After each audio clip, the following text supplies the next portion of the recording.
Fui parte de una excavación en Egipto. Encontramos la cuarta pirámide de Giza. Lo que contenía adentro era aterrador. Mi amigo, el Dr. Jeffrey O'Hare, no había sido el mismo desde que comenzamos la excavación de la Gran Pirámide de Giza. Las mentes más brillantes pueden ser fácilmente deformadas y corrompidas por la locura. Mi amigo Jeffrey ya no era un hombre que yo conociera. Todo empezó poco a poco, cuando notó extraños jeroglíficos dentro de las pirámides. Los anotaba en su cuaderno, siendo el gran erudito que era. Sin embargo, incluso los más grandes eruditos pueden ser ciegos a sus propios deseos. Se obsesionó con sus notas, creyendo que se trataba de un idioma antiguo, más antiguo que la primera dinastía de Egipto. Yo no creía en esas cosas. Había visto los símbolos antiguos, pero pensaba de forma más práctica. Debería haberlo sabido. Jeffrey se paraba al borde de la excavación al anochecer, observando cómo el brillante orbe naranja del sol se ocultaba tras las dunas. A veces me llamaba, pidiéndome que fuera a ver algo. Cada vez que llegaba, no había nada más que lo que parecía una extensión interminable de arena. No vi nada de lo que decía. Sin embargo, juraba haberlo visto. Su obsesión, la cuarta pirámide. Empezó a divagar sobre esas tonterías durante casi un mes. Todo empezó cuando creyó haber descifrado los antiguos jeroglíficos. No le creí. Pensé que su deseo de ser recordado a lo largo de la historia, de ser estudiado, desquiciaba su cerebro académico. Sin embargo, lo consumía. Era lo único de lo que hablaba. Dejó de bañarse, dejó de comer. Se convirtió en una sombra del hombre que una vez conocí, solo vomitando las locas divagaciones del folclore y los malentendidos. Habíamos visto las 3 pirámides. Diablos, habíamos pasado 2 meses allí explorando las entrañas de tan grandes hazañas. Sin embargo, era persistente. Honestamente creía que había una cuarta y yo pensaba que estaba loco. No fue hasta que Geoffrey empezó a guiar a algunos de nuestros excavadores al desierto que me preocupé. Él contemplaba la puesta de sol. Dejó de llamarme. En cambio, necesitaba que los trabajadores supersticiosos obedecieran su autoridad.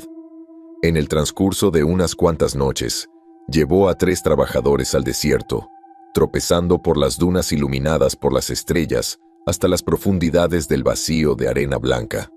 Los trabajadores empezaron a temerle, pero yo no creía que fuera tan cruel y no me atreví a escuchar rumores. Dicho esto, esperé una noche, observándolo mientras conducía al tercer trabajador al desierto en sombras. Me conmovió profundamente ver que regresaba solo, cansado y sin aliento, sudando en la fría noche del desierto. Regresó al campamento a trompicones y se durmió, murmurando sobre la gran pirámide negra. No tenía elección. Temía lo peor de Geoffrey. No sabía qué les había hecho a esos hombres, pero ya no lo conocía. No significaba nada para mí. Mi amigo de la infancia, mi colega, mi compañero, no era más que un lunático con el que quedé atrapado. Ordené a los trabajadores que lo vigilaran de cerca y que nunca lo dejaran salir de su tienda. Hicieron lo que les pedí. Lo vigilaron como halcones a un conejo. Se negaron a dejarlo salir, por mucho que les suplicara. Debería haberlo contenido. Sabía que no era así, pero no fue hasta que lo vi también que mis fuerzas flaquearon y la duda se apoderó de él. Me quedé solo al anochecer, contemplando la interminable extensión de arena. El sol anaranjado se tornó de un rojo infernal, brillando con una intensidad increíble.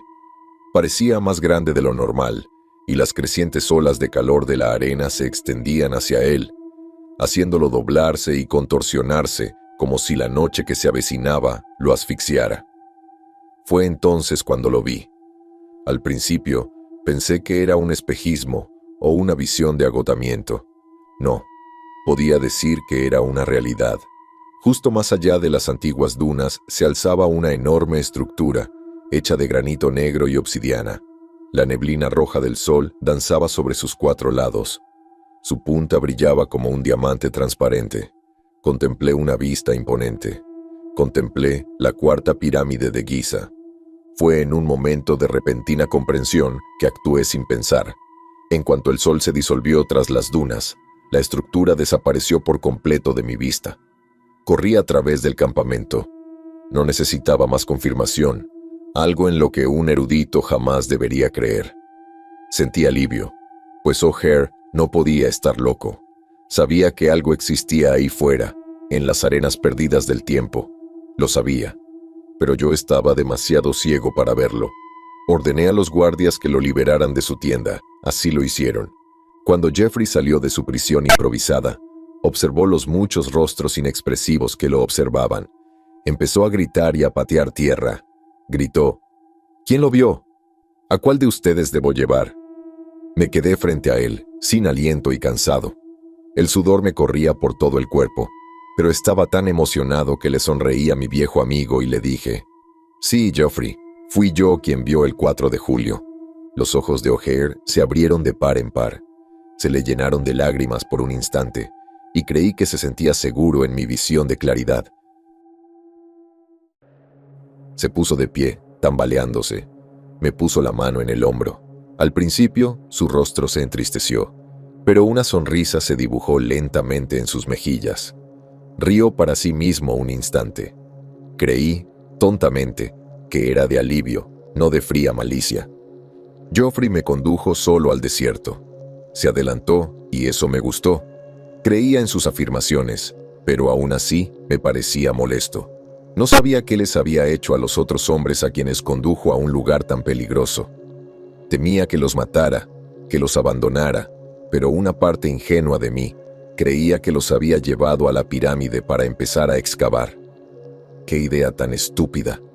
Temía que las propias ambiciones históricas de Geoffrey lo obstaculizaran, pero también me obstaculizaban a mí. Le temía, pero aún así lo seguí ciegamente en las sombras de la noche. Caminamos por muchas dunas. El desierto es frío por la noche, tan frío que congela hasta la médula. Temblaba constantemente, intentando mantener el calor mientras seguía a Geoffrey por otra duna enorme. La arena se partía al tocar nuestros pies, lo que hacía que se movieran. Las arenas de Egipto eran inestables, al igual que mi mente. Geoffrey descansó un momento en la cima de la duna. Se rió entre dientes. Me moví detrás de él, intentando alcanzar la cima de la plataforma de arena. Caí de rodillas de puro agotamiento. Sentí como si hubiéramos caminado kilómetros, pero al volver la vista, pude ver las linternas centelleantes de nuestra excavación. Pude ver las 3 pirámides iluminadas bajo la tenue luz de la luna. O'Hare dijo rápidamente: «Mira, erudito, y observa. Mira y observa su majestuosidad». Me giré y contemplé la interminable extensión de arena y polvo. El viento soplaba con fuerza, creando grandes masas giratorias de color canela que danzaban por el suelo del desierto. Bloquearon mi visión momentáneamente, pues levanté la mano para protegerme los ojos. Solo cuando Geoffrey me exigió que mirara, la bajé y vi la majestuosidad de la que hablaba.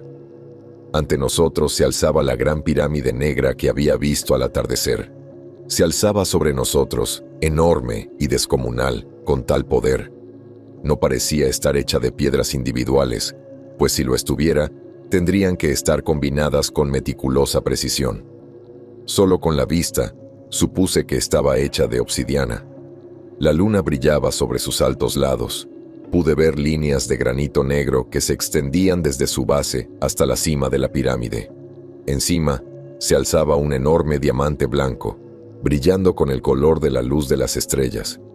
Sin embargo, ninguna estrella brillaba alrededor de la estructura, y temí, por alguna razón, que su cúspide absorbiera su luz. Irradiaba a través del desierto, convirtiéndose en una solitaria señal en la noche. No podía apartar la mirada de aquella estructura, y ella no podía apartar la suya de la mía, pues el diamante me devolvía la mirada, como si fuera el ojo del mismísimo éter. Solo cuando Geoffrey me puso la mano en el hombro, mi asombro se disipó y mi mirada volvió al campamento. Las linternas se apagaron y las tiendas quedaron vacías. En el horizonte lejano no se veía nada más que las maravillas de Keops, Kefren y Miserinos, inalteradas y antiguas por el paso del tiempo. Mientras contemplaba las antiguas estructuras, los únicos restos de mi mundo, pregunté: ¿Es aquí donde has llevado a los trabajadores, amigo mío? ¿Qué has hecho con ellos? Te lo mostraré, murmuró Jeffrey, acercándose, porque las maravillas del cuarto son mayores en el interior. Al contemplar de nuevo la cuarta pirámide, me di cuenta de que permanecía intacta por las arenas del tiempo. Ni una sola pieza se marchitó, ni se desvaneció con el paso de los eones. Una gran entrada se alzaba en su base, y de ella emanaba el color brillante del fuego infernal. El terror mismo inundó la boca abierta de la estructura, y supe entonces, en ese instante, que había cometido un error. Sabía que los trabajadores no cavaron, y que Joffrey los había traído a ese lugar por otras razones. Quise llorar, pero al contemplar el brillante ojo de diamante y las fauces infernales de la estructura, la maravilla me invadió. Es algo que no puedo explicar, porque, como erudito, había soñado con semejante visión toda mi vida, por muy temible que fuera. Mientras Joffrey se acercaba al pie de la duna, no dudé en seguirlo. A la entrada de la gran estructura, 2 estatuas se alzaban imponentes sobre nosotros. También estaban hechas de granito negro. Sus ojos, uno de diamante y otro de obsidiana, me miraban fijamente mientras me acercaba. Una era la imagen de la gran deidad Osiris. La otra, más grande y con los brazos en un movimiento amplio hacia la entrada del antiguo templo, era Isis. Joffrey se adelantó, dirigiéndose hacia la gran entrada. Fue entonces cuando pude ver la obra de aquella gran puerta abierta. El fuego del infierno brillaba con una luz tan vibrante que O'Hare se convirtió en una silueta ante mí. Sin embargo, mientras observaba con asombro y admiración, vi que la puerta era la boca de una gran estatua, la de Amit. Su boca, la de un cocodrilo, estaba abierta y era la puerta misma. Sus ojos eran diamantes puros y brillaban bajo la luz de las estrellas inexistentes. La melena de un gran león estaba meticulosamente tallada alrededor de la boca, fluyendo hacia afuera y asemejando llamas rugientes. 2 patas, las de un hipopótamo, descansaban bajo la puerta arqueada, sobre la arena que no se atrevía a ocultar semejante espectáculo. Mi amigo y guía desapareció al entrar. La luz brillante de las entrañas de la pirámide me atraía. Me sentí impotente ante su mirada. Avancé tambaleándome, perdido en la maravilla y el asombro. Mis pies no podían levantarse de la arena y simplemente los arrastré. Era como si me hubieran arrastrado hacia las fauces infernales, incapaz de soltarme y huir de sus garras. Me cegó la luz naranja, cegado por el rojo danzante que la acompañaba. Mi mente abandonó mi cuerpo y me sentí como si yo también fuera un cascarón, una cáscara de mi antiguo ser.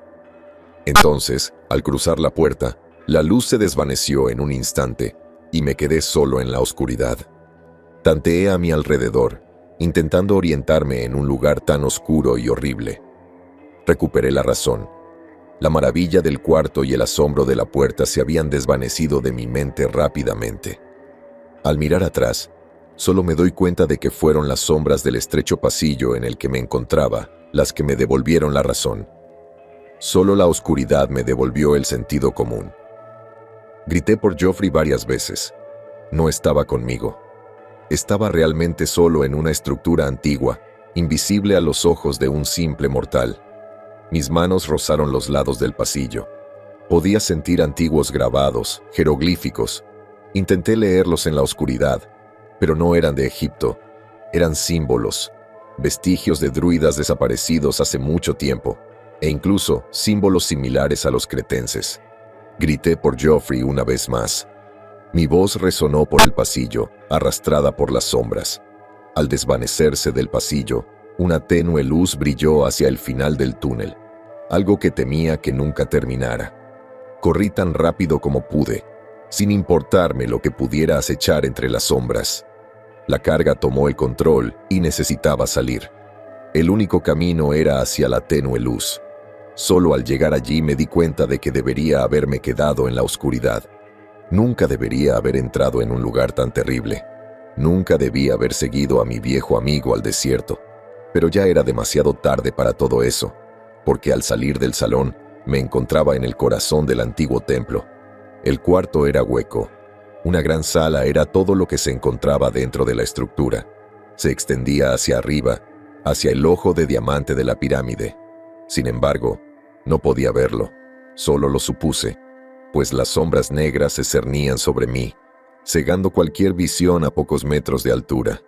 El lugar donde me encontraba era elevado, pero 5 escalones descendían por un pequeño borde de granito que conducía al gran suelo de la pirámide. No había una sola linterna encendida, pero la habitación misma brillaba con la luz de muchas llamas. Las sombras danzaban por el gran suelo, imitando la arena en los vientos furiosos. En el centro de la habitación estaba arrodillado Jeffrey.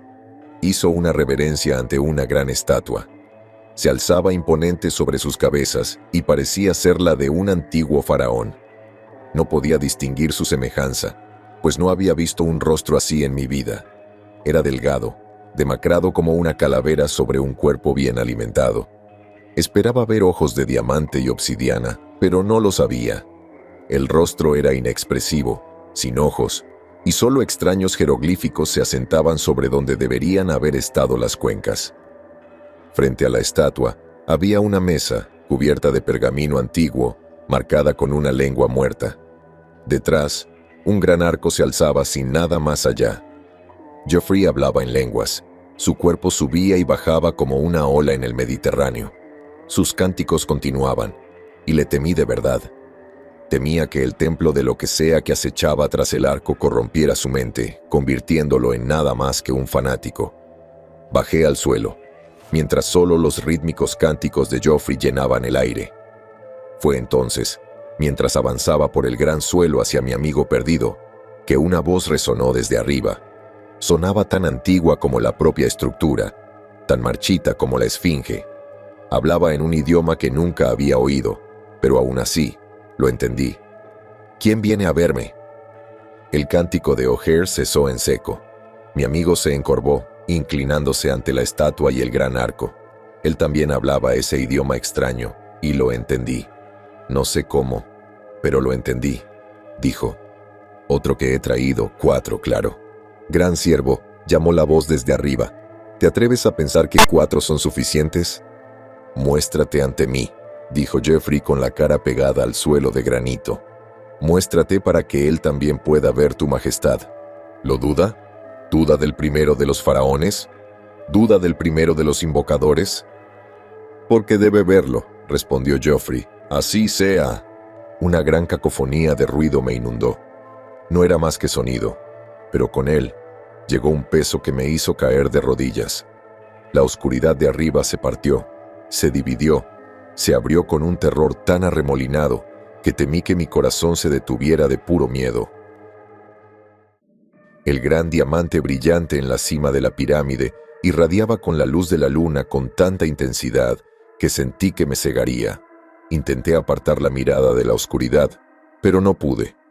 Podía ver a través del gran remolino, podía ver los rostros de las almas perdidas, marchitas más que el tiempo mismo.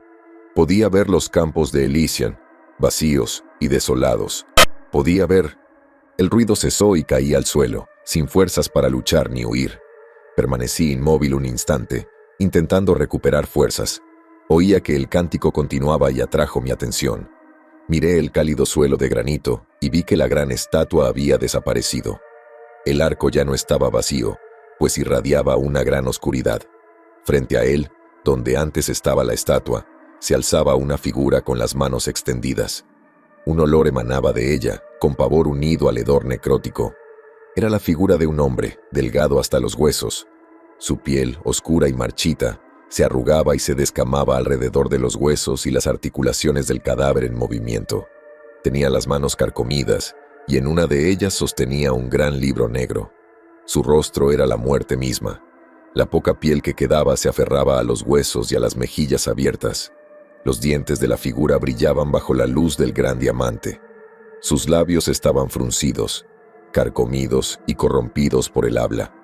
La figura no tenía ojos, solo un trozo de piel estirada sobre las cuencas, como si fuera una especie de venda.